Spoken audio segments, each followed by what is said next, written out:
这个新闻要来讲社会事，去芳店买芳，讲有可能买到别人加过。新北市中和区有一个小姐去芳店内底，趁店员无细致、无注意，直接摕这个架顶的芳倒起来偷食，而且食一块佫无够，细心伊佫摕另外一块起来加了佫放顶架顶继续卖。这和其他的消费者讲，这真正的明白。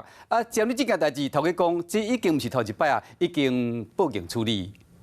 穿朴色戏袜的小姐鬼鬼祟祟行去芳店尿尿上，过无偌久就去想到头前这块芳，知影店员无伫注意，就甲芳的落甲拍开，染一块来试食看卖，尾仔佫甲伊放落去，想要到食甲条，佫经另外一块，一喙刷一喙食，真正是甲天照打。甲芳店当作是免费的buffet，上憾的是佫甲芳放落去，互别的民众可能会甲伊买落去，店家甲影片抛上网，网友拢感觉有够太过。恶心啊！这样是不对的行为啊！看现在的疫情啊，疫情的话，你搞不好把病毒带进去所有他面包店里面啊。吃完然后又放回去原来的地方，不是很奇怪吗？你自己的口水在上面呢。芳店内底的芳看起来真好食款，不过所有人偷食佮放东去架顶卖，代志就发生在咧新北市中和，这一间连锁芳店为去年12月开店到今，头家讲这个小姐来过几若摆，也毋过毋捌买过，细细就离开。过去嘛有人客投诉讲，伊敢若伫咧偷食芳，想不到昨日搁一摆犯案，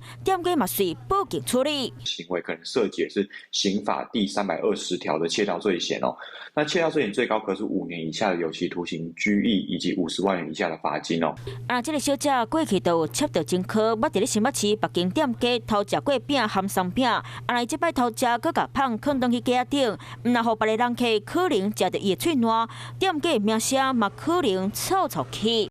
Hello， 大家好，我是乃瑜，要教给大家2个任务。第一个，华视新闻的脸书专页，你按赞了吗？还有华视新闻的 YouTube 频道，赶紧订阅起来，还要记得按赞，开启小铃铛哦。